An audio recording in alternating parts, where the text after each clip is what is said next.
know about you, but whenever I get a bag of Skittles, I always wait to eat my favorite flavors at the end. I suffer through eating the grape, suffer through eating the orange, and just force myself through eating the lime so that I can eat that precious cherry lemon combo.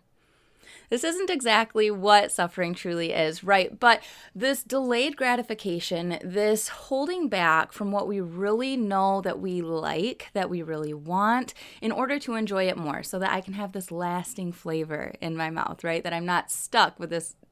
I really hate the flavor of artificial grape.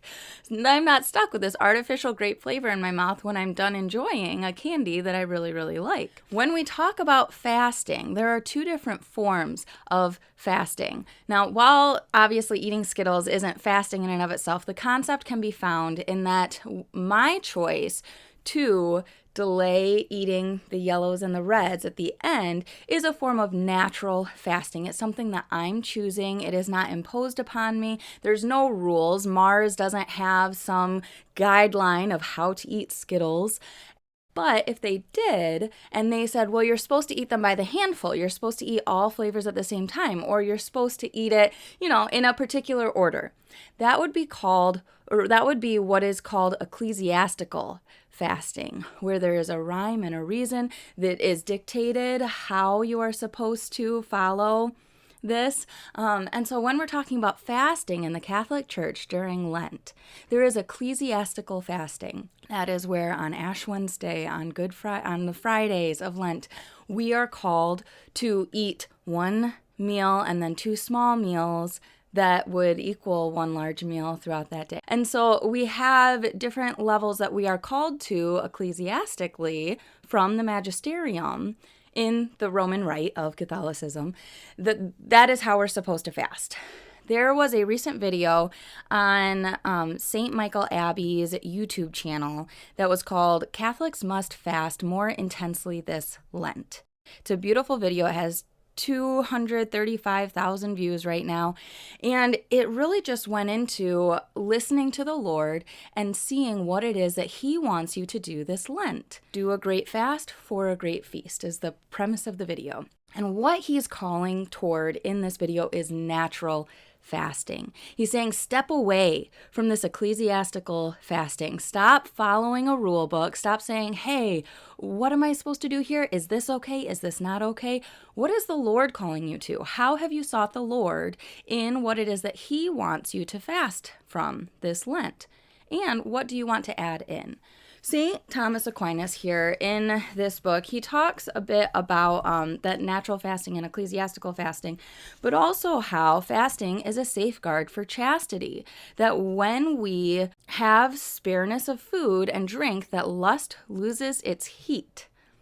Not only that, but we must fast in order to hear clearly from God. He referenced how when we read in the book of Daniel, it was after a fast of 3 weeks that Daniel received the revelation from God, seen in Daniel chapter 10. So we have to come forward and we have to fast in order to, as St. Thomas Aquinas says, to destroy sin and to raise the mind to thoughts of the spiritual world.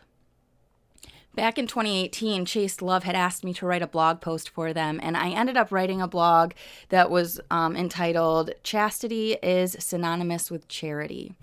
And it was all about how chastity, is one of those words that gets thrown around a lot. It seems synonymous with abstaining from sex, right? It's this thing of chastity is we're supposed to abstain, but ultimately, really, the Catholic Catechism defines chastity with far more vigor than simply don't have sex or don't lust after other people. In paragraphs 2337 to 2350, it talks about how chastity means the successful integration of sexuality within the person and thus the inner unity of man in his bodily and spiritual being. It includes an apprenticeship in self-mastery, which is a long and exacting work. Chastity presupposes respect for the rights of the person, in particular the right to receive information and an education that respect the moral and spiritual dimensions of human life. So all of these things are equated with chastity. And it even goes forward to say in paragraph 2344 that chastity is a cultural effort. And in 23:47, that it is expressed notably in friendship with one's neighbor and it leads to spiritual communion.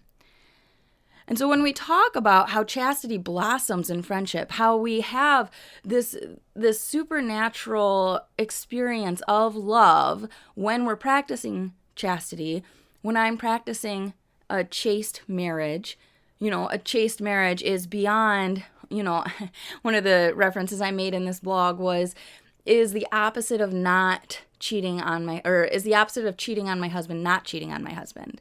So by not cheating on my husband, am I fulfilling my marital duty of loyalty?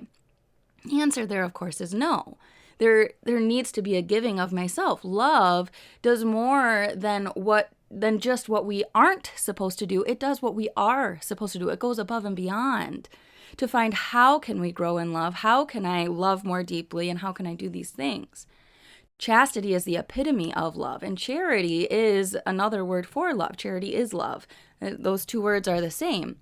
And so when we start looking at how fasting, according to St. Thomas Aquinas, and this natural fasting, piece, we can see how if we draw our hearts to God, we ask Him how He wants us to fast, what is going to bring us closer to Him, that we can grow in chastity, which in turn we are going to directly grow in charity. We are going to grow in self-temperance, right? Self-control. We're going to grow in prudence. We're going to grow in all of these other virtues by fasting. Fasting is necessary. We are absolutely called to fast.